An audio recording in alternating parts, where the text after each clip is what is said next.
जी, आप सभी को मेरी तरफ से प्यार भरा नमस्कार। उम्मीद करता हूँ आप सब बढ़िया होंगे और स्वागत है आपके इस खूबसूरत कोर्स के अंदर।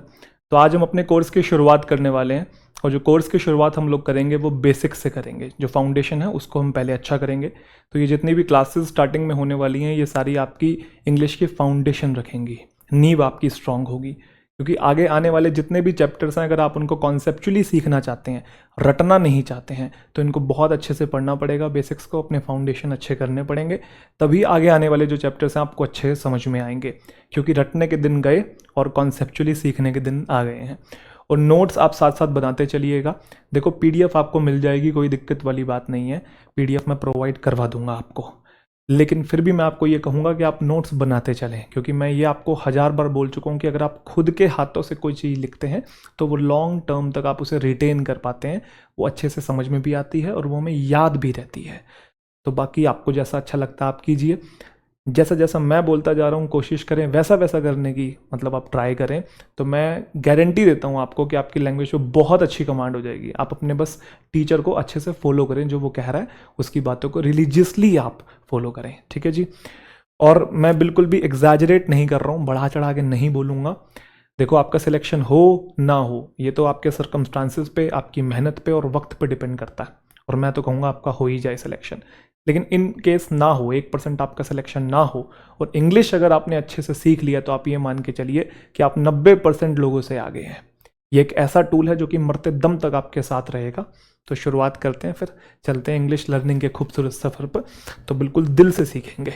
कंपेटिटिव एग्जामिनेशन का पॉइंट ऑफ व्यू तो हम लोग माइंड में रखते ही हैं। एट द सेम टाइम ये एक लाइफ लॉन्ग स्किल है, ठीक है जी, जो कि आपकी हेल्प करेगी। यस और नो? चलो जी शुरुआत करते हैं। तो बिल्कुल माइनस लेवल से शुरुआत कर रहे हैं। शुरुआत करेंगे हम लोग पार्ट्स ऑफ स्पीच से। हम पार्ट्स ऑफ स्पीच जानेंगे, उसके बाद हम लोग सब्जेक्ट आइडेंटिफिकेशन सीखेंगे, वर्ब की आइडेंटिफिकेशन, ऑब्जेक्ट की आइडेंटिफिकेशन, उसके बाद फ्रेजेस, क्लोजेस, सेंटेंसेस, ठीक है, ट्रांजिटिव वर्ब, इनट्रांजिटिव वर्ब। तो जितना बेस अच्छे से हो सकता है पहले उसे कवर करेंगे। रेडी? चलिए।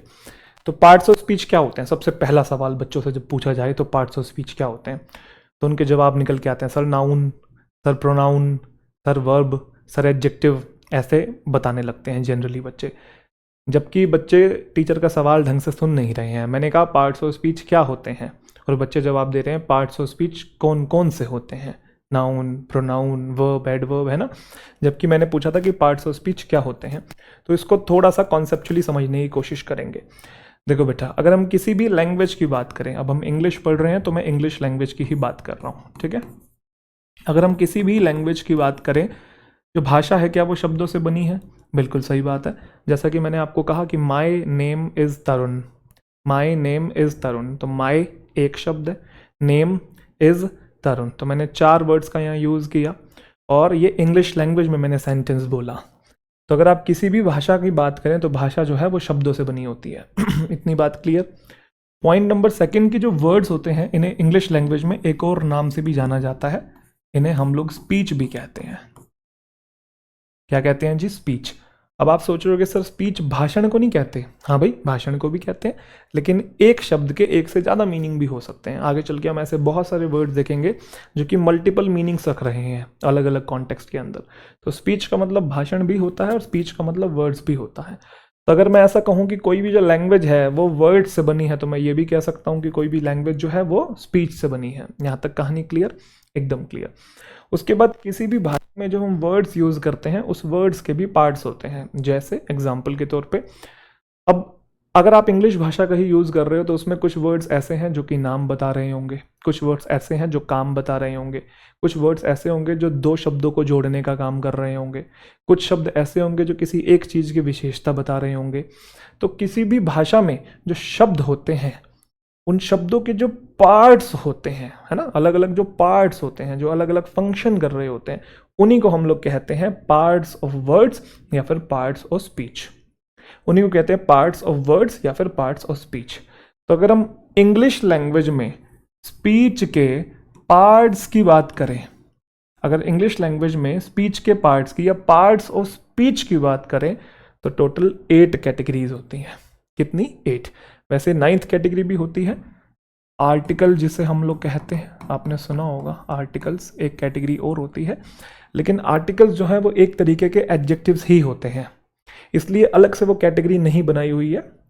तो हमने टोटल 8 कैटेगरीज रखी हुई है, noun, pronoun, verb, adverb, adjective, preposition, conjunction और इंटरजेक्शन। ठीक है जी। तो ये तो कहानी होगी पार्ट्स ऑफ स्पीच क्या होते हैं, ना कि कौन कौन से होते हैं, मतलब क्या होते हैं और फिर कैसे बने हैं। ठीक है, अब ये होते हैं कौन कौन से जो आप जवाब दे रहे थे, इनको वन बाय वन हम लोग डील करेंगे। ठीक है जी। अभी हम ओवरव्यू लेंगे।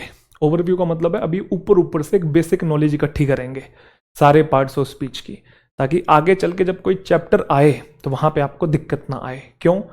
एग्जाम्पल के तौर पे जैसे अगर अभी मैं आपको ओवरव्यू दे दूंगा सारे पार्ट्स ऑफ स्पीच का, और आगे चल के आप मान लो नाउन चैप्टर पढ़ रहे हैं, शुरुआत करेंगे, तो नाउन चैप्टर पढ़ रहे हैं तो उसका मतलब ये नहीं है कि नाउन में बस नाउन की ही बात होती है, नाउन में प्रोनाउन की भी बात होती है, नाउन में वर्ब की भी बात होती है, नाउन के अंदर एडजेक्टिव की भी बात होती है, नाउन के अंदर आर्टिकल्स की भी बात होती है। तो कहने का मतलब ये है कि किसी भी चैप्टर को पढ़ने के लिए अलग अलग पार्ट्स ऑफ स्पीच की नॉलेज हमें चाहिए ही होती है। तो एक बात बताओ, अब आप नाउन चैप्टर शुरुआत करोगे, उसके अंदर मान लो अगर आर्टिकल आ गया या उसके अंदर वर्ब से रिलेटेड कोई बात आ गई, तो इंतज़ार ही करते रहोगे क्या कि वर्ब जब आएगा तब समझेंगे, तब वो पुरानी वाली बात नाउन वाली क्लियर होगी? इतना टाइम थोड़ी है। इसलिए पहले ही हम लोग ओवरव्यू लेके बैठेंगे। जितना बढ़िया हमारे पास ओवरव्यू होगा, आगे चल के हमको दिक्कत नहीं आएगी। तो सारे पार्ट्स ऑफ स्पीच की बेसिक नॉलेज दे रहा हूँ, अभी गहराई में नहीं जा रहा हूँ। गहराई में कब जाएंगे? जब आगे चल के आप चैप्टर्स पढ़ेंगे। क्लियर? चलिए जी। तो सबसे पहले बात करते हैं वर्ब की। बचपन से सुनते आ रहे हैं, क्रिया जिसे हम लोग कहते हैं ना, हिंदी से हम लोग रिलेट कर लेते हैं। जबकि वर्ब क्या होता है? किसी काम को करना या किसी चीज का होना। एक्शन बताने वाला शब्द या स्टेट बताने वाला जो शब्द होता है वो हमारा वर्ब होता है। एक्शन बताने वाला शब्द और जो स्टेट बताने वाला शब्द होता है वो हमारा वर्ब होता है। जैसे I read the newspaper daily, मैं डेली न्यूज़पेपर पढ़ता हूँ, तो ये काम डेली करता हूँ। तो अगर आप देख रहे हैं यहाँ पे रीड मतलब पढ़ना, कोई एक्शन हो रहा है, तो यहाँ पे ये वर्ब है। शी इज़ अ टीचर, अगर आप ध्यान से देखेंगे यहाँ पे जो इज़ लिखा हुआ है, यहाँ पे भी एक्शन को डिनोट नहीं कर रहा है, ये स्थिति बता रहा है कि वो क्या है, वो टीचर है। तो स्टेट बताने वाले जो शब्द होते हैं वो भी हमारे क्या होते हैं? वर्ब। हालांकि वर्ब और डिटेल में भी है, जैसा कि मैंने कहा ट्रांजिटिव, इंट्रांजिटिव, है ना, non finite verb, finite verbs, वो आगे चल के वर्ब चैप्टर में हम लोग पढ़ेंगे।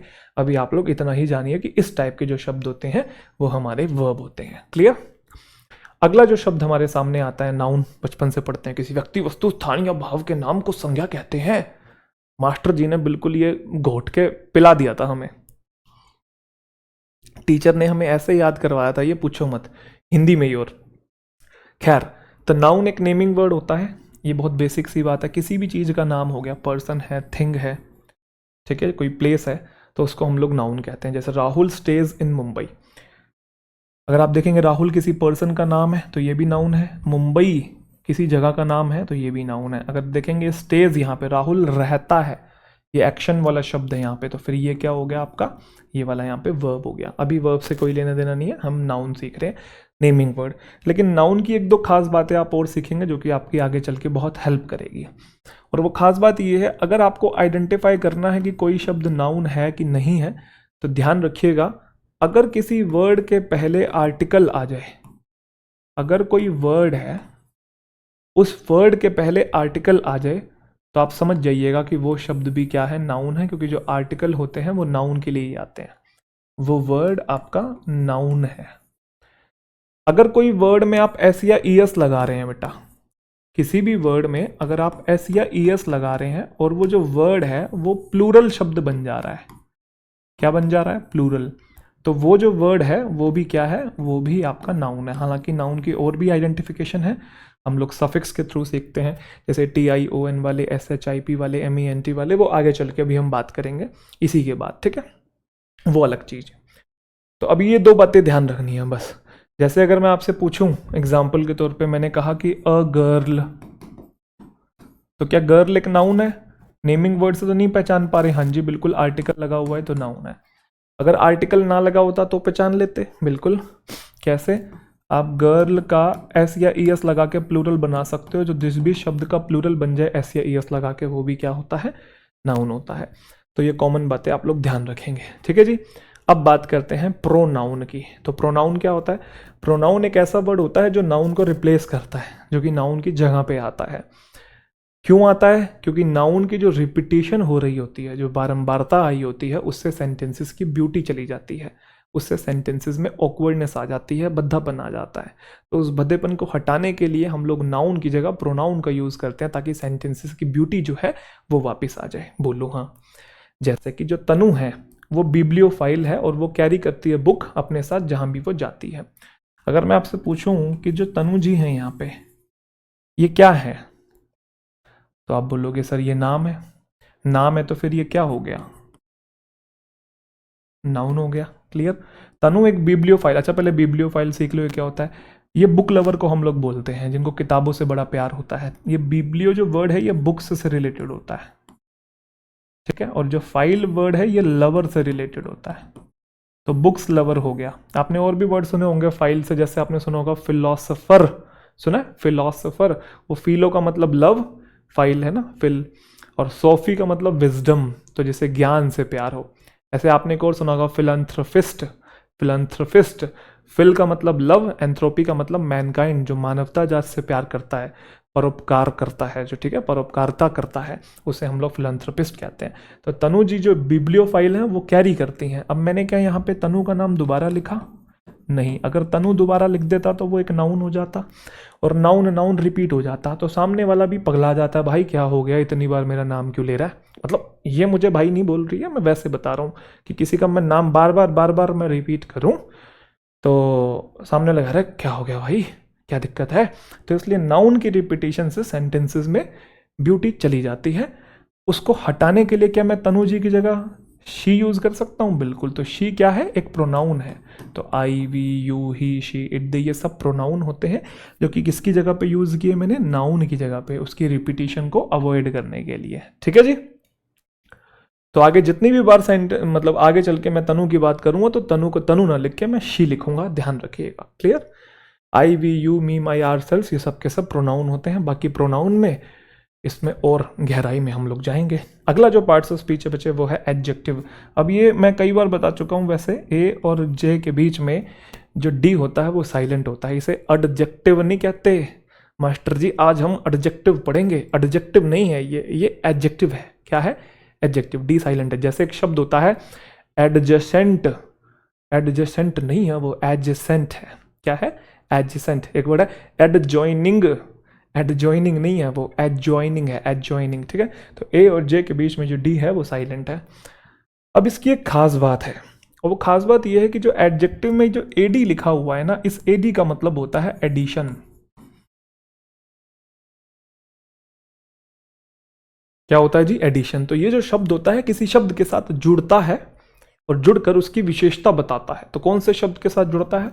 तो ध्यान रखिएगा, ये नाउन के साथ जुड़ता है और प्रोनाउन के साथ जुड़ता है। ये नाउन और प्रोनाउन के साथ जुड़कर, नाउन और प्रोनाउन के साथ जुड़कर उसको मॉडिफाई कर कर उनकी विशेषता बताता है, इसलिए इसे एडजेक्टिव हिंदी में विशेषण आपने सुना होगा।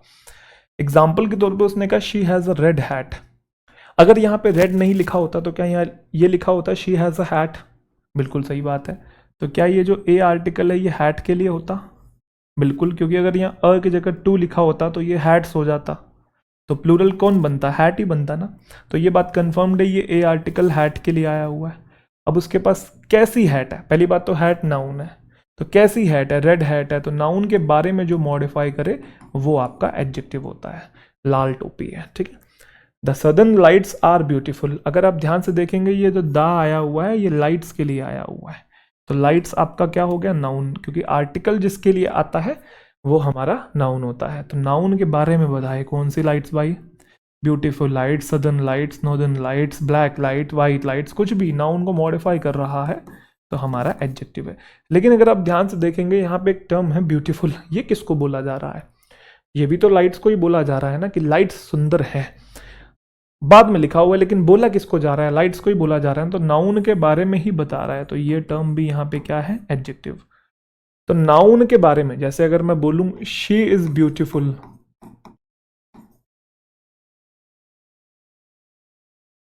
शी इज ब्यूटीफुल, तो शी इज़ ब्यूटीफुल में अगर आप देखेंगे ये आपकी वर्ब हो गई, ये आपका सब्जेक्ट हो गया जो कि प्रोनाउन है, अगर आपको पता होगा।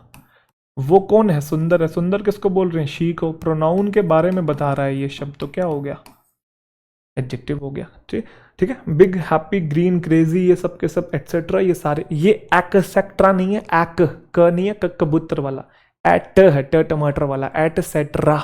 ठीक है, बचपन से हम लोग गलत बोलते हैं।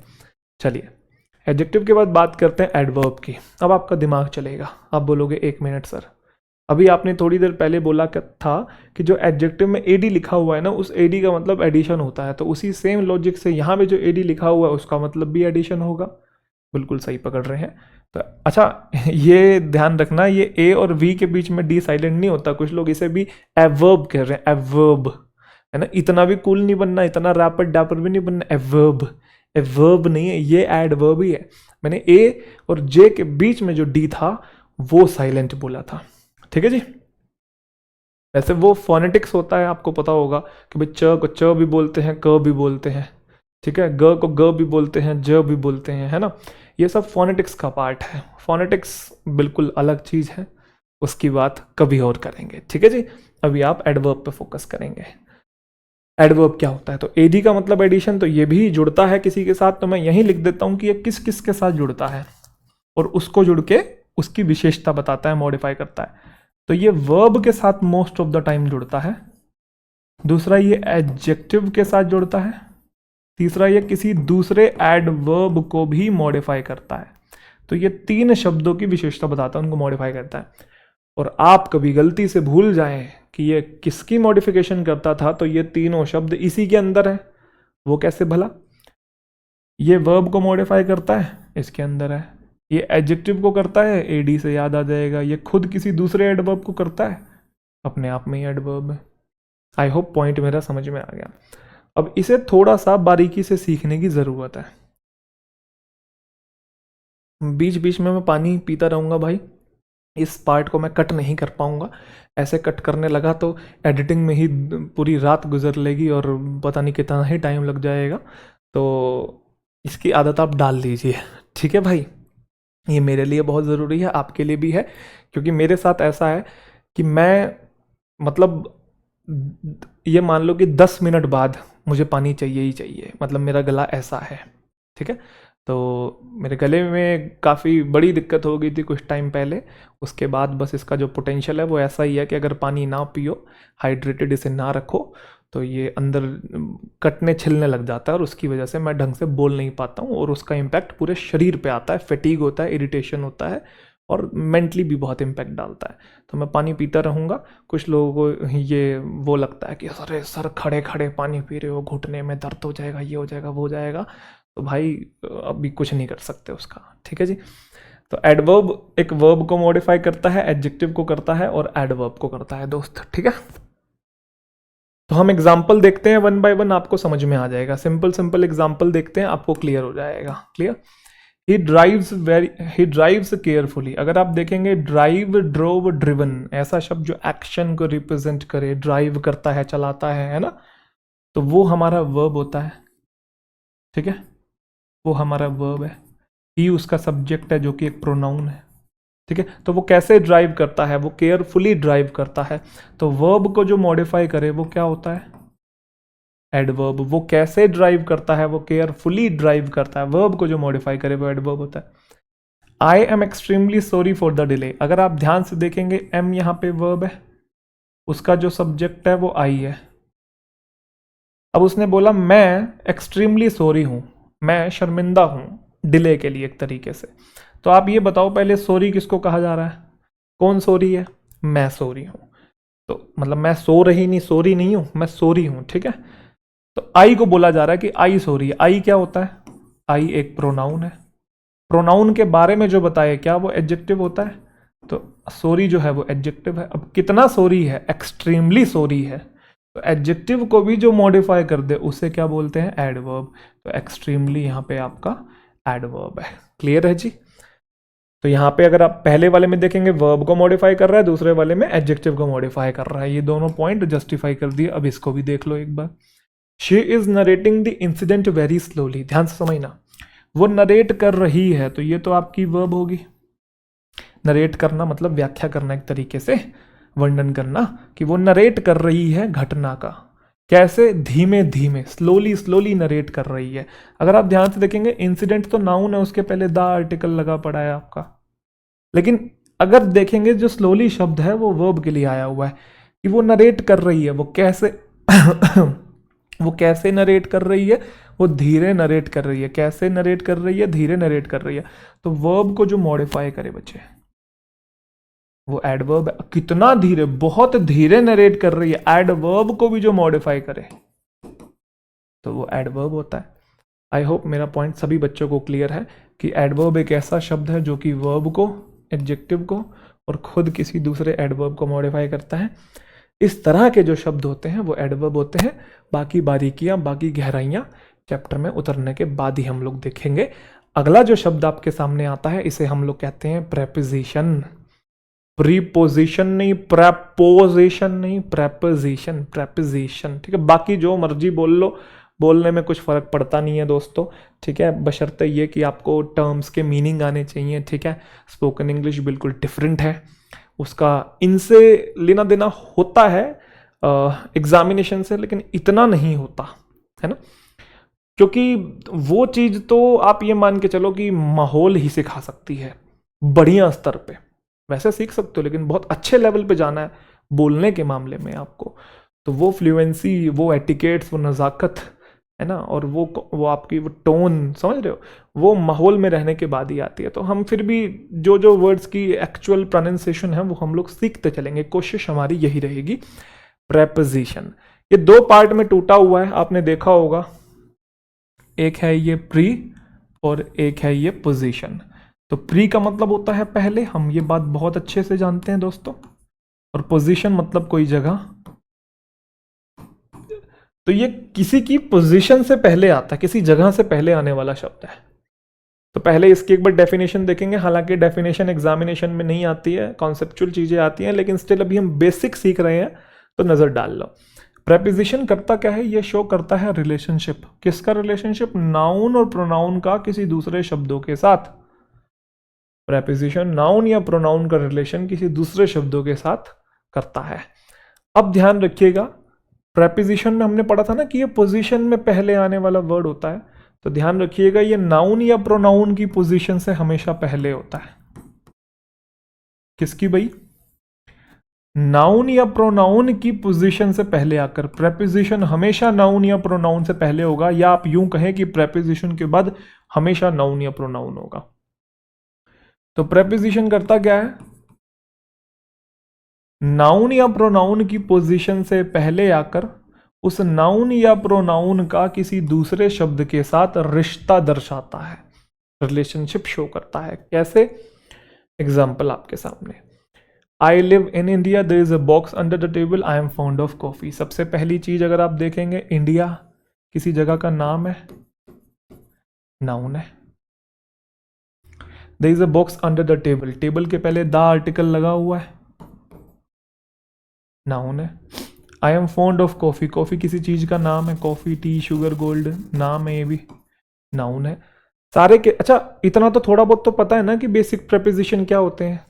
10वीं 12वीं तो पास की होगी अगर आप ये कोर्स देख रहे हैं, तो नहीं भी पास की तो 5वीं 6वीं 7वीं 8वीं तो शायद पास की होगी। उसमें इन, एट, टू, बाय, विद, इन, इतना तो मैं एज्यूम करके चल रहा हूँ कि आपको पता होगा। ठीक है, तो ये इन जो है आपका, जो अंडर है और जो ऑफ है, ये इस टाइप के जो शब्द होते हैं ना, बाय, टू और आपका beside, besides, between, among, amid, ये सब प्रेपोजिशन होते हैं। चैप्टर आएगा तो सारे वर्ड्स आपको जानने को मिलेंगे अच्छे से। तो अगर आप देखेंगे तीनों सेंटेंसेस में जो प्रेपोजिशन है वो नाउन या प्रोनाउन की पोजीशन से पहले है। तीनों में नाउन ही है, वैसे तो प्रोनाउन भी हो सकता है नाउन की जगह। ठीक है, एक ही बात होती है नाउन प्रोनाउन। अगर आप अब देखेंगे यहाँ लिव कैसा वर्ड है, तो आई सब्जेक्ट है, लिव उसकी वर्ब है कि मैं इंडिया में रहता हूं, रहना एक्शन हो रहा है, वर्ब है। बॉक्स कैसा शब्द है, ए आर्टिकल आया हुआ है, तो ये भी नाउन है आपका। अच्छा, फोन्ड क्या है? फोन्ड का मतलब होता है शौकीन। तो मैं शौकीन हूं, मैं कौन हूं? मैं शौकीन हूं। तो फोन्ड किसको कह रहे हैं? आई को। आई का पार्ट्स ऑफ स्पीच क्या है? प्रोनाउन। तो प्रोनाउन के बारे में जो बताए वो क्या होता है? एडजेक्टिव। ठीक है, अगर आप देखेंगे ध्यान से, प्रेपोजिशन कर क्या रहा है? प्रेपोजिशन कर क्या रहा है? प्रेपोजिशन कर क्या रहा है? किसी नाउन या प्रोनाउन की पोजीशन से पहले आकर, नाउन या प्रोनाउन की पोजीशन से पहले आकर उस नाउन या प्रोनाउन का दूसरे शब्दों के साथ, उस नाउन या प्रोनाउन का दूसरे शब्दों के साथ रिलेशनशिप बता रहा है कि मैं कहाँ रहता हूं, इंडिया में रहता हूं। लिव और इंडिया के बीच में रिलेशनशिप बता रहा है। बुक्स और टेबल के बीच में कि बुक्स कहाँ है, टेबल के नीचे है। कॉफी और शौकीन के बीच में कि शौकीन हूं किसका, कॉफी का शौकीन हूं का। समझ गए? तो आई होप ये पॉइंट सबको क्लियर हो गया कि प्रेपोजिशन होता क्या? प्रीपोजिशन, पोजीशन से पहले आने वाला। किसकी पोजीशन से? नाउन या प्रोनाउन की पोजीशन से पहले आकर उस नाउन या प्रोनाउन का किसी दूसरे शब्द के साथ जो शब्द रिलेशनशिप दर्शाता है, ऐसे शब्द को हम लोग प्रेपोजिशन कहते हैं। बोलो हाँ। अगला वर्ड सबसे आसान, आप बताएंगे। चलिए जी, कंजंक्शन। तो बेटा कन का मतलब होता है together,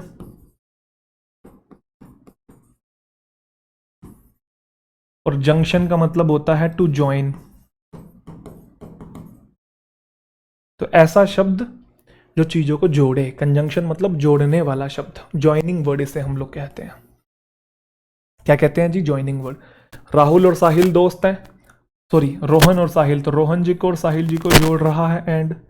she and I visited Goa last weekend, तो शी और आई को जोड़ रहा है and. Do you have a rough notebook और at least a rough sheet of paper, तो देखेंगे फ्रेजेस को जोड़ रहे हैं यहाँ पे। रफ नोटबुक है और at least a rough sheet of paper, तो जोड़ रहा है ना कि या तो ये या तो वो है। क्या? I did not go to work today because I was not feeling well, दो क्लोजेस को या दो सेंटेंस को जोड़ने वाला। अभी आपको ये फ्रेज क्लोज शब्द हो सकता है समझ में ना आ रहे हो, आगे चल के हम पढ़ेंगे, इसी की चर्चा करेंगे, तो निश्चिंत रहिए। तो दो, आप ये मान लीजिए दो सेंटेंसेस को जोड़ने वाला एक तरीके से, या दो क्लोजेस। क्लोज क्या होता है आगे चल के पढ़ेंगे। एक सब्जेक्ट और एक वर्ब को मिला के एक क्लोज बोलते हैं। हालांकि सब्जेक्ट वर्ब भी आपने अभी नहीं पढ़ा, ये भी मैं पढ़ाऊंगा आगे चल के, लेकिन आप बेसिक आइडिया समझ गए हैं कि दो शब्दों को या दो सेंटेंसेस को या दो क्लोजेस को जोड़े। जैसे ये सब्जेक्ट है और ये वर्ब है, तो क्लोज नंबर 1। फिर ये सब्जेक्ट है और ये उसकी वर्ब है, तो क्लोज नंबर 2। दो क्लोजेस को जोड़ने वाला शब्द वो भी कंजंक्शन होता है। एंड, और, बट, बिकॉज, सिंस, ठीक है। बाकी इसके अंदर सबऑर्डिनेटिंग कंजंक्शन, कोऑर्डिनेटिंग, कोरिलेटिव, वो फिर कंजंक्शन चैप्टर में हम लोग उसकी बारीकियां खंगालेंगे। क्लियर? अभी तो ओवरव्यू ले रहे हैं। अगला है इंटरजेक्शन। क्या है ये? इंटरजेक्शन। हाँ, तो बस जैसे मैं बोल रहा हूं ना वैसे टाइप के शब्द इसके अंदर होते हैं, जिसमें आपकी भावनाएं जो है उमड़ उमड़ के बाहर आए, आपकी जो फीलिंग्स हैं वो ऐसे बाहर निकले जैसे पता नहीं क्या ही कर दिया आपने या क्या ही हो गया है।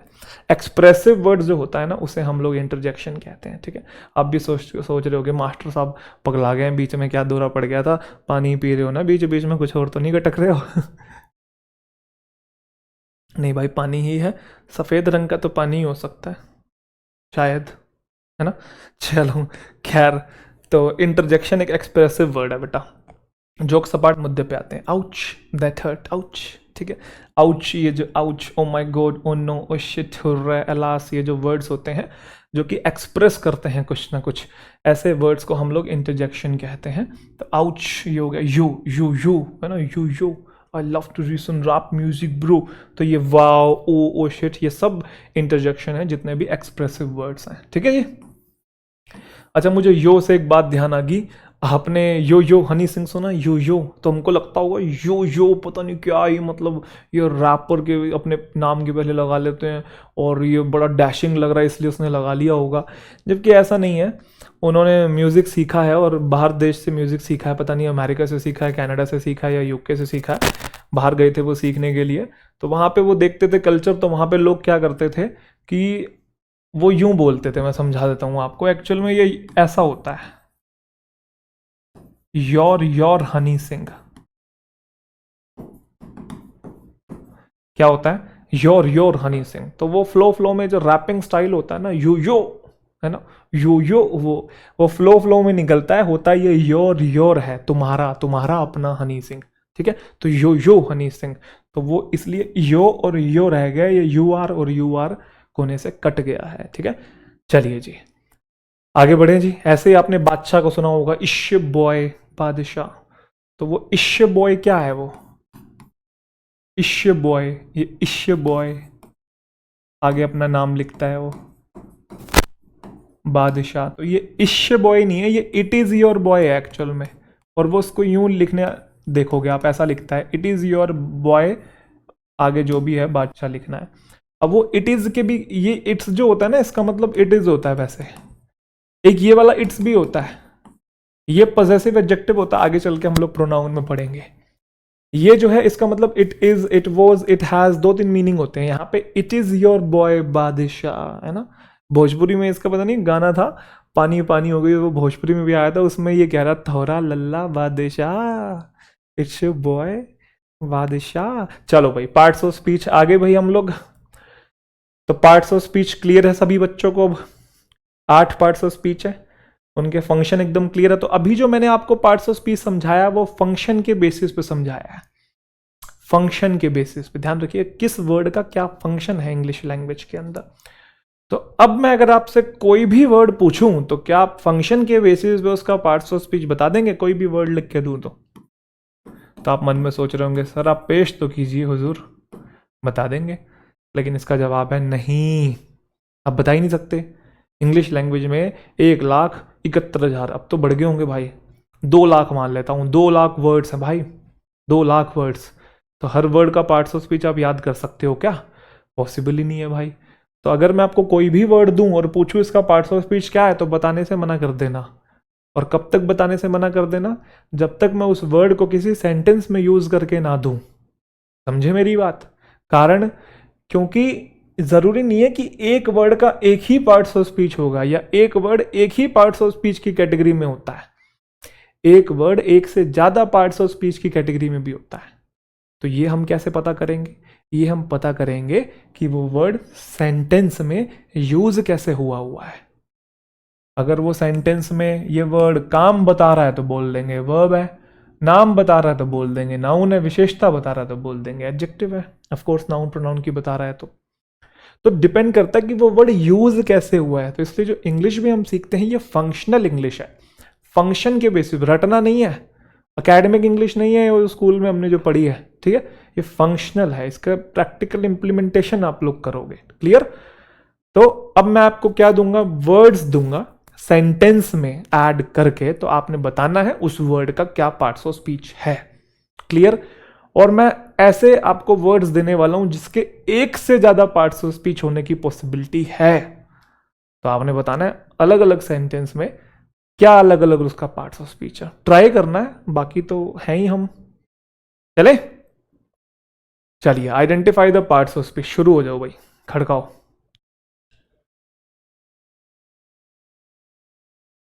The fast car drove around the curve. तो अगर मैं फास्ट ना लिखूं तब भी ये बोल सकता हूं the car drove around the curve. ये ड्राइव, ड्रोव, ड्रिवन वर्ब है ये तो। अब दो आर्टिकल आया हुआ है, ये कार के लिए आया हुआ है तो ये नाउन है।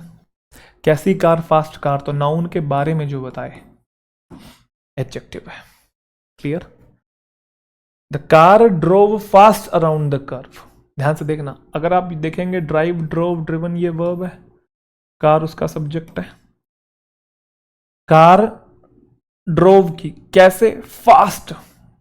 कैसे ड्रोव, कैसे चलाई? फास्ट। समझ गए ना? अब ये वर्ब को मॉडिफाई करने वाला शब्द है। वर्ब को मॉडिफाई करता है तो क्या होता है? एडवर्ब होता है। कहानी क्लियर? तो पहले में एडजेक्टिव है, दूसरे में एडवर्ब है। चलिए अगला बताएंगे, एडवांस का पार्ट्स ऑफ स्पीच। क्या विडियो को पॉज कर लो।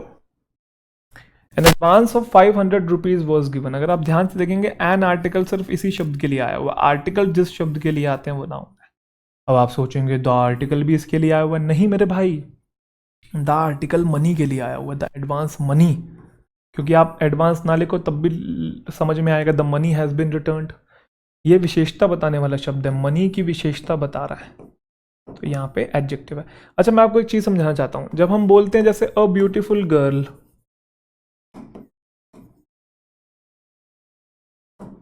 तो आप ये मत सोचिए आपने कहा था जिस भी वर्ड के पहले आर्टिकल आता है वो नाउन है। बात बिल्कुल सही है, मैंने बोला था जिस भी वर्ड के लिए आर्टिकल आता है वो नाउन है, कंफ्यूज नहीं होना है।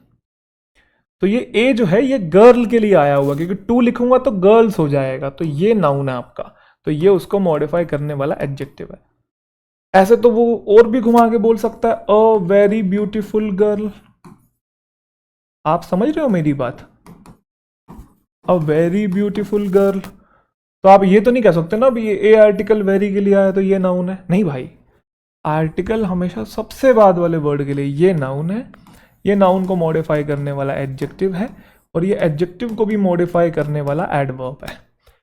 वैसे ये सारी बातें हम लोग आर्टिकल्स में सीखेंगे, समझाऊंगा मैं, लेकिन स्टिल अभी बच्चे कंफ्यूज हो सकते हैं, तो आपकी कंफ्यूजन को दूर करना मेरा काम है। चलिए जी, identify the parts of speech बताएंगे।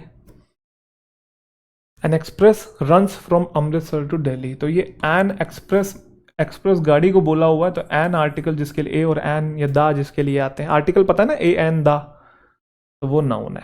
Clear? I have expressed my views, मैंने एक्सप्रेस कर दिए हैं अपने विचार, एक्सप्रेस कर दिए, एक्शन हो रहा है यहाँ पे। ये हैव आपकी हेल्पिंग वर्ब है, ये हैव हेल्पिंग वर्ब के बाद ये मेन वर्ब बन के आया हुआ, मेन वर्ब की थर्ड फॉर्म है यहाँ पे, एक्सप्रेस कर दिए हैं। ठीक है, तो ये आपकी यहाँ पे वर्ब है, पहले में नाउन दूसरे में verb. I catch the express train, तो अगर आप देखेंगे ये द आर्टिकल ट्रेन के लिए है अब, और कैसी ट्रेन? एक्सप्रेस ट्रेन, तो यहाँ पे एडजेक्टिव है, तो noun verb adjective, noun verb adjective. She works for a multinational company. Several works of art were stolen from the town museum yesterday. तो she सब्जेक्ट है, वर्क्स उसकी वर्ब है ना? और अब आप ये मत सोचिएगा सेवरल सब्जेक्ट है, वर्ब वर्क्स उसकी वर्ब है, नहीं नहीं नहीं। सेवरल वर्क्स, सेवरल के बाद प्लूरल नाउन आता है, several boys, several girls, several teachers. Several का मतलब एक तरीके से मैनी हो गया, बहुत ज्यादा, तो बहुत ज्यादा क्या आगे जो वर्ड होगा वो प्लूरल होगा, तो उस ये सब्जेक्ट बन के आया हुआ, अगर ध्यान से देखेंगे इसकी वर्ब ये है। ठीक है, तो आप ये मत सोचना कि ये वर्ब है, यहाँ पे ये सब्जेक्ट है, ये वर्ब है। हालांकि सब्जेक्ट वर्ब अभी चल के अभी इसी के जस्ट तुरंत बाद हम लोग सब्जेक्ट वर्ब ही सीखेंगे पार्ट्स ऑफ स्पीच के बाद, तो वो उस सब क्लियर हो जाएगा, आप बिल्कुल अपना डाउट मत रखिएगा। अभी आप बताइए कि वर्क्स का पार्ट्स ऑफ स्पीच क्या है? तो सेवरल के बाद हमेशा प्लूरल नाउन आता है, several boys, several girls, several teachers, है ना? सेवरल का मतलब एक तरीके से मैनी ही है, और देखो वर्ब भी प्लूरल है, तो वर्ब प्लूरल है, तो यहाँ पे ये नाउन है, ये प्लूरल बना के आया हुआ है। ठीक है, तो यहाँ पे वर्ब है, यहाँ पे नाउन है। क्लियर? चले, चलो ऑब्जेक्ट का पार्ट्स ऑफ स्पीच बताएंगे। The object of the game is to score the most points, तो दा सिर्फ ऑब्जेक्ट के लिए हुआ, आगे तो ऑफ लिखा हुआ है, ये तो प्रेपो है, और ये प्रेपो के बाद आने वाला नाउन है। ये क्या है? द आर्टिकल आया हुआ तो नाउन ही हो गया फिर तो, और सब्जेक्ट भी बना हुआ है ना? इसकी जो वर्ब है ये है इज, लेकिन वही वाली बात, अभी हम सब्जेक्ट वर्ब की बात कर ही नहीं रहे, अभी तो हम पार्ट्स ऑफ स्पीच पहचान रहे हैं। If nobody objects we will postpone the meeting, अगर कोई ऑब्जेक्ट नहीं करता है तो हम पोस्टपोन कर देंगे, तो कोई ऑब्जेक्ट नहीं करता, ये सब्जेक्ट है, ये वर्ब है आपकी। अगर कोई ऑब्जेक्ट नहीं करता है, नोबडी सब्जेक्ट, ऑब्जेक्ट्स उसकी वर्ब है। क्लियर? तो पहले में नाउन, दूसरे में आपकी वर्ब। ऑब्जेक्ट करना, एक्शन करना, अगर कोई इजहार, इंकार, क्या बोलते हैं ऑब्जेक्ट को, अगर कोई ये नहीं करता, क्या नहीं करता है, भूल रहा हूं मैं, अगर कोई ऑब्जेक्ट नहीं करता, हिंदी में क्या बोलते हैं? एतबार, है ना? एतबार, चलो ऐसे ही, इजहार, एतबार, ये शायरी वाले सारे शब्द बैठे हुए हैं जुबान के ऊपर, हैं? खैर, तो पहले में नाउन है, दूसरे में वर्ब है। आपने एक सुनी होगी, एक बहुत अच्छी शायरी है, उसमें ऐसा बोला गया कि ये जो प्यार है, जो मोहब्बत है और जो इश्क है, इनका एक एक अक्षर अधूरा क्यों है? प्यार, है ना, इश्क, मोहब्बत, इन सब में एक एक अक्षर अधूरा है, तो आप बताइएगा मुझे किसी दिन। चलिए जी, पहले में नाउन है, दूसरे में क्या है? दूसरे में आपकी वर्ब है। चलें जी, आई होप फंक्शन के बेसिस पे आपको जो पार्ट्स ऑफ स्पीच हैं वो एकदम क्लियर हो गए हैं। अब हम शुरुआत करेंगे identification of parts of speech through suffix. Suffix के बेसिस पे हम लोग कैसे आइडेंटिफाई करें। क्लियर? क्योंकि सफिक्स अलग चीज है, फंक्शन अलग चीज है, ध्यान रखिएगा। तो आपको एक तरीका नहीं आना चाहिए, आपको कई तरीके आने चाहिए किसी वर्ड को आइडेंटिफाई करने के। हम लोग अक्सर एक ही मेथड रट लेते हैं और उसी मेथड के अकॉर्डिंग बस फाइंड करने की कोशिश करते हैं कि इस वर्ड का क्या पार्ट्स ऑफ स्पीच है, जिसमें हम कभी कभी तो बता पाते हैं और कभी कभी नहीं बता पाते हैं। लेकिन अगर हमें मल्टीपल वेज पता है किसी पार्ट्स ऑफ स्पीच को आइडेंटिफाई करने के, तो पॉसिबिलिटी पूरी पूरी ऐसी है कि अगर आप एक तरीके से नहीं ढूंढ पा रहे तो आप दूसरे तरीके से तो डेफिनेटली ढूंढ लेंगे। यस और नो? तो चलिए शुरुआत करते हैं फिर identification of parts of speech through suffix. चलो जी, तो वन बाय वन हम लोग पहले समझते हैं कि सफिक्स होता क्या है। सफिक्स के साथ साथ आप ये चीज भी सीखेंगे कि प्रीफिक्स क्या होता है। ठीक है, पहले प्रीफिक्स को सीखिए, फिर सफिक्स को आप लोग सीखिएगा। प्रीफिक्स में आपको प्री वर्ड दिखाई दे रहा है, ये इनिशियल में आपको प्री दिखाई दे रहा है, बिल्कुल। तो प्री का मतलब पहले, तो ये किसी वर्ड में जो सबसे पहले जो इनिशियल्स होते हैं, इनिशियल्स मतलब भी पहले वाले ही होते हैं, तो किसी भी वर्ड के शुरू में लगने वाले जो लेटर्स होते हैं उनको हम लोग प्रीफिक्स कहते हैं, हिंदी में से उपसर्ग कहते हैं। आपने पढ़ा होगा सफिक्स होता है प्रत्यय और प्रीफिक्स होता है उपसर्ग। ठीक है, जैसे इन एक्शन में इन है, इनविजिबल में इन है, तो ये प्रीफिक्स है, क्योंकि एक्शन भी एक वर्ड होता है, विजिबल भी एक वर्ड होता है अलग से, उसके पहले हमने प्रीफिक्स लगा दिया, इन लगा दिया, तो उसका मीनिंग बदल गया है ना। ऐसे रीएक्ट है, रीअपियर है, रीडिज़ाइन है, रिक्रिएट है, तो ये री वाले वर्ड है, मतलब ये जो री लेटर आपको दिखाई दे रहा है ये बेसिकली क्या है, प्रीफिक्स है। ऐसे ही इधर अन हो गया और इधर अन हो गया, क्लियर। तो ये सब के सब हैं हमारे प्रीफिक्स। लेकिन हमने जो आइडेंटिफिकेशन सीखनी है वो प्रीफिक्स के थ्रू नहीं सीखनी है, वो सफिक्स के थ्रू सीखनी है। हम एंड वाले जो लेटर्स होते हैं उनको पकड़ के हम लोग सीखेंगे कि कौन से वर्ड का क्या पार्ट्स ऑफ स्पीच है। सफिक्स मैंने बोला प्रत्यय को बोलते हैं जो किसी वर्ड के एंड में लगने वाले जो लेटर्स होते हैं, जैसे कि ई आर है, ई आर है ना, रीडर है, पेंटर है, टीचर है। अगर आप देखेंगे चाइल्डहुड है, मैनहुड है, अडल्टहुड है, यूनियन है, ओपिनियन है, समझ गए। तो ये आपका आई ओ एन जो है ये सब के सब क्या है, सफिक्स। तो दोनों में डिफरेंस क्लियर पहले आपको प्रीफिक्स में और सफिक्स के अंदर। चलो डिफरेंस क्लियर, तो अब हम one by one parts of speech के सफिक्स सीखते हैं कि कौन सा ऐसा वर्ड है हम कैसे पहचान ले कि वो नाउन है। तो नाउन के कुछ सफिक्स होते हैं, आप लास्ट के कुछ लेटर से पहचान सकते हैं कि वो नाउन है कि नहीं है। अच्छा, सारे पार्ट्स ऑफ स्पीच के सफिक्स नहीं होते हैं, इस बात को ध्यान रखिएगा। नाउन के सफिक्स होते हैं, वर्ब के सफिक्स होते हैं, एडजेक्टिव के सफिक्स होते हैं, इन तीन के ही होते हैं, और इन तीन में ही सबसे ज़्यादा कन्फ्यूजन बच्चे को होती है। क्लियर, क्योंकि प्रेपोजिशन बहुत आसान है, in, to, at, between, by, from, यही वाले वर्ड्स होते हैं। प्रोनाउन सबको ही पता है कि I, we, you, he, she, it, they होते हैं। कंजंक्शन सबको ही पता है, जोड़ने वाला शब्द होता है। इंटरजेक्शन भी सबको पता है, एक्सप्रेसिंग वर्ड्स होता है। तो सबसे ज़्यादा जो कन्फ्यूजन हमारे को होती है वो हमेशा नाउन में, वर्ब में और एडजेक्टिव में होती है, कभी कभी एडवर्ब में भी होती है। तो उन्हीं की बात हम लोग करेंगे, वही सबसे इंपॉर्टेंट है। तो नाउन सफिक्स की बात करते हैं, बहुत सारे हैं, वन बाय वन मैं सबके फंक्शन भी बताता चलूंगा ताकि आपको क्लैरिटी रहे। जल्दी जल्दी से देखते चलेंगे, ये बस नज़र डालने वाली चीज़ है, इसमें कुछ समझने वाला नहीं है। ठीक है, जल्दी से आ जाइए। तो अगर किसी वर्ड के पीछे एज लिखा हुआ है तो वो कंडीशन बता रहा है और वो नाउन सफिक्स है, जैसे कि लीकेज है, बॉन्डेज है, मैरिज है, कवरेज है, तो ये नाउन सफिक्स है। ऐसे ही ए आर वाले भी नाउन सफिक्स होते हैं। ए आर का मतलब ऐसा इंसान जो एक्शन को परफॉर्म करता है। तो किसी के पीछे ए आर लगा पड़ा है तो आप समझ जाइएगा वहाँ पे वो इंसान के बारे में बात हो रही है, वो भी नाउन है। बेगर है, लायर है, स्कॉलर है, ठीक है, टीचर है। ऐसे ही सी वाई वाले जो शब्द होते हैं जो स्टेट और क्वालिटी को बताते हैं, क्या बताते हैं, स्टेट और क्वालिटी।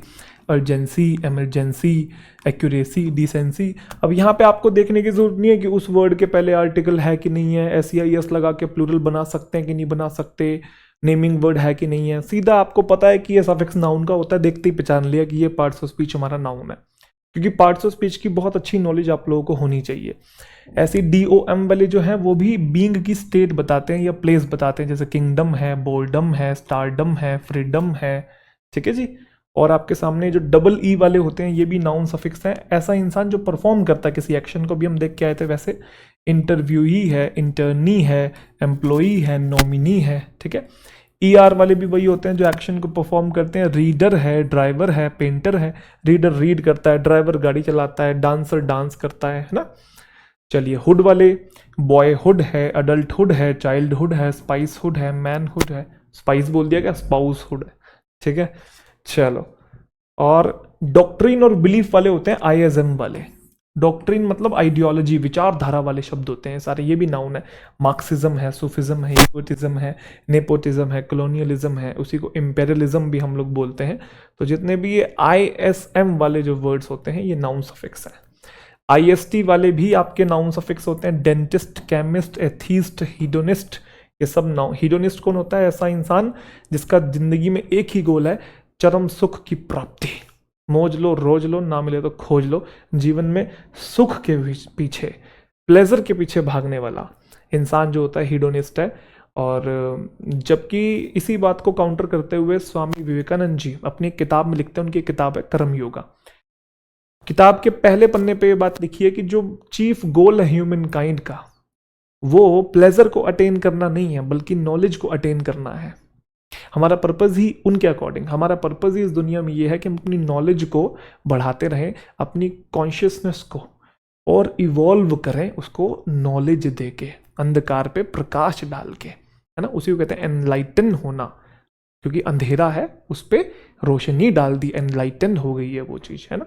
खैर उसके बारे में बात नहीं करते हैं अभी, काफ़ी गहराई हो जाएगी। चलिए, तो हीडोनिस्ट है। हीडोनिस्ट मतलब मैं स्वामी विवेकानंद जी को नहीं बोल रहा हूँ, वो ऐसे लोगों को काउंटर करके एक आर्ग्यूमेंट दे रहे थे, ठीक है। बहुत अच्छी किताब है कर्म योगा, आप कभी पढ़िएगा। मैंने जब मैं प्रिपरेशन करता था तब मैंने वो पढ़ी थी। बहुत छोटी सी पतली सी किताब है कर्म योगा, 3-4 किताब है उनकी छोटी छोटी। कर्म योगा है, ज्ञान योगा है, भक्ति योगा है और एक राज योगा है। तो वो ये कहते हैं कि जो, चलो यार ज़्यादा डीप हो जाएगा, किसी और दिन बताएंगे, किताब पढ़िएगा, रिकमेंडेड बुक है, ठीक है। चलिए, थोड़ा स्पिरिचुअलिटी में जिसको इंटरेस्ट हो वो पढ़िएगा। चलिए, नाउन सफिक्स में ICE वाला आप देखेंगे, the result of an action, जैसे सर्विस है, कावर्डिस है, और आपका सेक्रीफाइस है, इनजस्टिस है, ये सारे आपके नाउन सफिक्स ही हैं। लॉजी वाले आपने सुने होंगे, बहुत होते हैं, बायोलॉजी, इकोलॉजी। अच्छा, ये बायोलॉजी नहीं होता है, ध्यान रखिएगा, बायोलॉजी ओ को उठाना है, जूलॉजी नहीं होता है, जूओलॉजी, ठीक है, ओ को उठाना होता है। माइथोलॉजी, इकोलॉजी, टेक्नोलॉजी, ठीक है जी, ये सब कौन से होते हैं? ये थ्योरी वाले होते हैं। थ्योरी तो एक तरीके की, या सब्जेक्ट से रिलेट कर सकते हो आप। किसी एक्शन की कंडीशन की बात करें, MENT वाले होते हैं, पनिशमेंट, एग्रीमेंट, एक्नॉलेजमेंट, मैनेजमेंट, ठीक है जी। ONENAN वाले डूअर होते हैं, आर्टिसन है, सिटीजन है, सर्जन है, ठीक है। ये सब के सब आपके नाउन सफिक्स हैं। NES वाले भी यही होते हैं, सैडनेस, हैप्पीनेस, बिजीनेस, रूडनेस, ये बीइंग की स्टेट बताते हैं। मीनिंग से आपको कोई लेना देना नहीं है, बस सफिक्स पता होना चाहिए। OR वाले जैसे कि डॉक्टर है, क्रिएटर है, सुपरवाइजर है, ट्रेटर है, डिक्टेटर है, ठीक है। SHIP वाले भी पोजीशन के बारे में बताते हैं, इंटर्नशिप है, पार्टनरशिप है, ठीक है, रिलेशनशिप है, फ्रेंडशिप है, किनशिप है, रिश्तेदारी को बोलते हैं किनशिप। SION और TION वाले, तो आप जनरली ये समझ लीजिए ION वाले ही, ठीक है। SION और TION, illusion, inclusion, extension, concession, creation, information, confirmation, तो ये भी बीइंग की स्टेट बताते हैं। TY वाले बहुत बार आपको देखने को मिलेंगे, फ्लेक्सिबिलिटी, सेंसिबिलिटी, ठीक है, ability, polity, serenity, tranquillity, safety, reality. तो ये मैंने सारे एक साथ लिख दिए आपके सामने noun suffix. Age, ARCY, DOM, EER, hood, ISM, IST, ICE, logy, ment, ON, EN, AN, ness, और शिप, SION, TION और SHIP। शिप 2 बार हो गया, कोई बात नहीं। तो ये नाउन सफिक्स हैं, एक साथ मैंने लिख दिए ताकि आप नोटबुक में से एक साथ भी लिख पाओ और अलग अलग भी लिख पाओ। चलिए जी, उसके बाद हम सीखते हैं वर्ब सफिक्स। ये वैसे इसे वर्ब कहते हैं, वर्ब नहीं कहते, लेकिन कोई बात नहीं, चलता है वो। वर्ब सफिक्स ये सबसे आसान होते हैं, ठीक है, ये कम ही है। ATE वाले जो होते हैं ये वर्ब सफिक्स हैं। तो वर्ब तो आपको पता ही है, एक्शन से रिलेटेड है। कैप्टिवेट है ना, एनाइलेट, तबाह कर देना, खत्म कर देना, निस्तो नाबूद कर देना, ऑब्लिटरेट बोलते हैं जिसे हम लोग। एस्टिमेट, कॉन्सेंट्रेट, ठीक है जी। सब्जुगेट, सुने आपने वर्ड्स ATE वाले? तो ये जितने भी हैं आपके, ये वर्ब सफिक्स होते हैं, ये सब वर्ब है। EN वाले भी आपके, जैसे ब्रॉडन, अवेकन, स्ट्रेंथन, सॉफन। अच्छा, एक चीज और ध्यान रखिएगा, कुछ सफिक्स ऐसे भी हैं जो एक से ज्यादा पार्ट्स ऑफ स्पीच में दिखाई देते हैं, उसके बारे में भी बात मैं भी करूंगा। तो आपने कंफ्यूज नहीं होना कि सर ये तो उस वाले पार्ट्स ऑफ स्पीच में भी होता है, ठीक है। ISH वाले, पब्लिश, ठीक है, ये भी डू वाले ही हैं, ध्यान रखिएगा। ये भी मतलब वर्ब आ गया ना, तो वर्ब का मतलब एक्शन है, तो उसमें तो अलग अलग आपको सीखने की जरूरत ही नहीं है, ठीक है जी। चले, अच्छा, FY वाले भी सारे के सारे आपके, rectify, simplify, amplify, glorify, nullify. Clear? IZE वाले भी ऑर्गेनाइज, सोशलाइज, ये ISE भी देखने को मिलेगा आपको बहुत बार।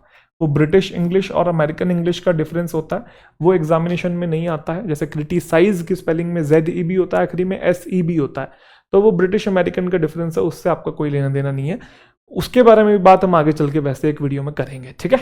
तो ऑर्गेनाइज, रियलाइज, लीगलाइज, सोशलाइज, है ना, पॉलिटिसाइज, ये सब के सब आपके वर्ब सफिक्स हैं। तो ATE, EN, ISH, FY और IZE ध्यान रखिएगा, इतने ही हैं। नाउन सफिक्स थोड़े ज्यादा हैं, नाउन बहुत ज्यादा है पार्ट्स ऑफ स्पीच के अंदर, बहुत सारे वर्ड्स, लगभग आधे शब्द तो नाउन ही आपको देखने को मिलेंगे, ठीक है। एडजेक्टिव सफिक्स कौन कौन से होते हैं, चलिए, तो ABL वाले एडजेक्टिव सफिक्स होते हैं, ये आपको याद करने पड़ेंगे, अगर आप याद नहीं करेंगे तो दिक्कत हो जाएगी, ठीक है। रीडेबल, बिलीवेबल, एडवाइजेबल, एक्सेप्टेबल, ठीक है, नॉलेजेबल, ABL वाले जितने भी हैं वो एडजेक्टिव हैं। AR वाले भी फेमिलियर, रेगुलर, सर्कुलर, ठीक है। EN वाले गोल्डन, वुडन और वुलन, ये भी आपके एडजेक्टिव सफिक्स हैं। फुल वाले beautiful, faithful, doubtful, careful, wonderful, ये सब आपके, ठीक है। IBL वाले भी इनविंसिबल, जिसे हराया ना जा सके, सेंसिबल, टेरिबल, गलीबल। IC वाले एलर्जिक, डोमेस्टिक, हिस्टोरिक, एसिडिक, जितने भी वर्ड्स एडजेक्टिव होते हैं आपको पता है ना वो क्या काम करते हैं, वो नाउन या प्रोनाउन की विशेषता बताते हैं, और जो नाउन होते हैं वो क्या होते हैं, वो नेमिंग वर्ड होते हैं। तो फंक्शन के बेसिस पे आपने सीख लिया है, अब आप नॉर्मल सफिक्स के बेसिस पे सीख रहे हैं। ISH वाले आपने नोट किया था, ISH वाले वर्ब में भी थे, वो पब्लिश वाला आया था, यहाँ पे भी है। तो अभी आगे चल के ये बात भी बताऊंगा, कुछ सफिक्स ऐसे हैं जो एक से ज्यादा पार्ट्स ऑफ स्पीच के अंदर हैं। Selfish, Turkish, Irish, polish, childish. और ISTIC वाले fantastic, pessimistic, optimistic, sarcastic। ILE वाले fragile, juvenile, servile, infantile. IN और AN वाले Indian, American, Russian, Victorian, Italian. आप ये मत सोचिएगा कैसे याद होंगे, अभी आपको अलग अलग लग रहे हैं तो बहुत सारे लग रहे होंगे, एक साथ जब आ जाएंगे बहुत आसान लगते हैं, याद भी हो जाते हैं। IVE वाले क्रिएटिव है, डिसीजिव है, ठीक है, अट्रैक्टिव है, सेंसिटिव है। लेस वाले fearless, helpless, endless, speechless. OUS वाले स्टूडियस, पायस हम लोग रिलीजियस को ही बोलते हैं, धार्मिक इंसान होता है, करेजियस, स्टूडियस, ठीक है। AL वाले आपके पर्टेनिंग टू का मतलब होता है रिलेटेड टू, तो AL वाले असेंशियल, पार्शियल, फाइनेंशियल, मेंटल। सम वाले भी, ये बहुत इंपॉर्टेंट है, सम वाले बच्चे नाउन सफिक्स समझते हैं, जबकि एडजेक्टिव सफिक्स होते हैं बर्डनसम, हैंडसम, ट्रबलसम, टायरसम। ऐसे ERN वाले डायरेक्शन बताते हैं, ये मैं डायरेक्शन बोलता, ERN वाले ईस्टर्न, सदर्न, वेस्टर्न और नॉर्दर्न, ठीक है जी। तो ये मैंने सारे के सारे लिख दिए आपके सामने adjective suffix, able, ER, EN, ful, ible, IC, ISH, ISTIC, IL, IN, IVE, less, OUS, al, some और अर्न, ठीक है जी, क्लियर। एडवर्ब, अब ये सबसे इंपॉर्टेंट है, बहुत इंपॉर्टेंट है, इसको समझना बहुत जरूरी है ये चीज। ये आपके सामने जो लिखा हुआ है इसको समझो पहले, क्या लिखा हुआ है देखो। आगे चल के पढ़ेंगे वैसे, लेकिन adverb generally 99% of the time आपको LY वाले शब्द दिखेंगे, 99 नहीं तो मान लो 95, 95। LY वाले जो शब्द होते हैं वो एडवर्ब होते हैं, लेकिन हर LY वाला शब्द एडवर्ब नहीं होता। अगर किसी एडजेक्टिव के साथ LY लग रहा है तो वो दोनों शब्द मिला के तब एडवर्ब बनाते हैं। किसी एडजेक्टिव के साथ LY लग रहा है तो, जैसे वाइजली है, तो अगर आप इनको तोड़ के देखो पहचानना ये एडवर्ब है कि नहीं है, तो LY हटा दो, वाइज बचेगा, वो एडजेक्टिव है।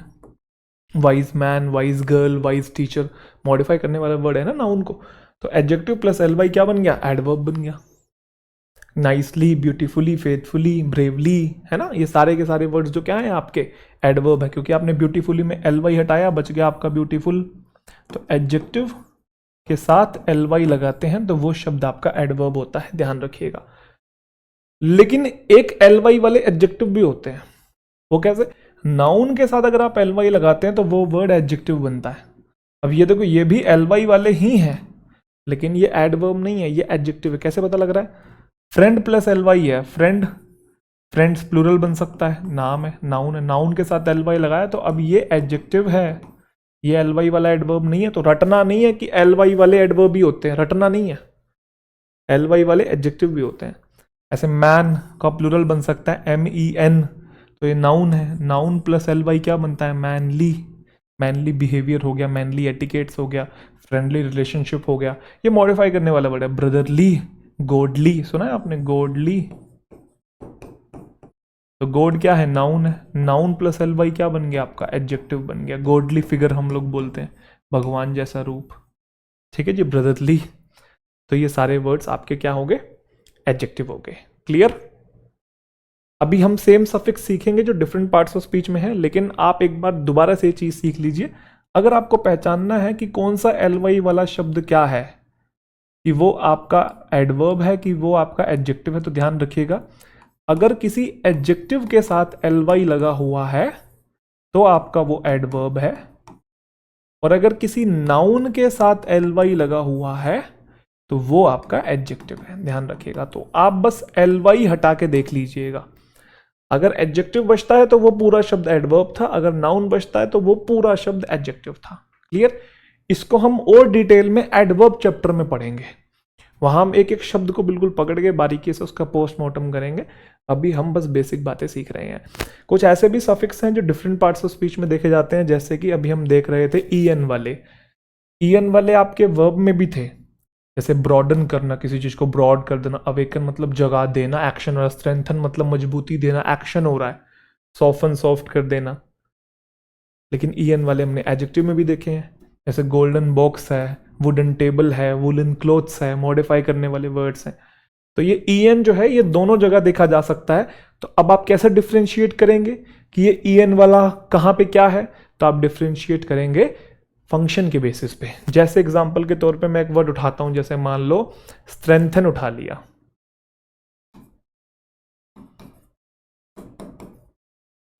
स्ट्रेंथन, तो मैंने यहां पे लिखा कि ही स्ट्रेंथन्स दी मसल्स, ऐसा कुछ एग्जाम्पल लिख दिया। वो अपनी मसल्स को स्ट्रेंथन करता है, मतलब मजबूती देता है।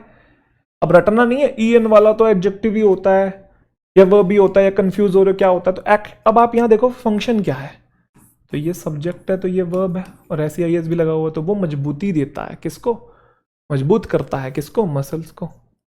लेकिन अब मैंने बोला woollen clothes, I have a lot of woollen clothes, तो इस केस में आपको पता है ना, क्लोथ्स प्लूरल बना हुआ नाउन है, और नाउन को जो मॉडिफाई करेगा वो एडजेक्टिव होगा ना। तो ऐसे आप फंक्शन के बेसिस पे भी डिसाइड कर सकते हैं अगर आपको कंफ्यूजन हो रही है तो। ऐसे ही ISH वाले हमने देखे थे, ठीक है। तो पब्लिश है, नॉरिश है, पनिश है, कंप्लिश है, ये सब के सब क्या है, आपके वर्ब सफिक्स हैं। पब्लिश करना, नॉरिश मतलब नर्चर करना, पनिश करना, किसी को मारना, एक्शन हो रहा है। लेकिन अगर आप यहां पे देखेंगे ISH वाले, ये एडजेक्टिव है। सेल्फिश, जैसे सेल्फिश पर्सन, तो यहां पे तो एक्शन नहीं हो रहा है। सेल्फिश पर्सन, तो पर्सन आपका नाउन है, जैसे पूरा होता है अ सेल्फिश पर्सन, तो सेल्फिश क्या हो गया, उस नाउन को मॉडिफाई करने वाला एडजेक्टिव हो गया। तो तुर्किश, मैन, इरिश, चाइल्डिश, ठीक है, फूलिश सुना होगा आपने, ये सब एडजेक्टिव है। तो चलिए जी, यहां पे हमारी खत्म होती है क्या चीज, आइडेंटिफिकेशन पार्ट्स ऑफ स्पीच की सफिक्स के थ्रू। तो हमने फंक्शन के थ्रू भी सीखा और हमने सफिक्स के थ्रू भी सीखा। फंक्शन के थ्रू चीजें समझने वाली थी, सफिक्स के थ्रू चीजें याद करने वाली थी। क्लियर। तो अब हम आगे बढ़ेंगे और अगले टॉपिक को अच्छे से समझने की कोशिश करेंगे।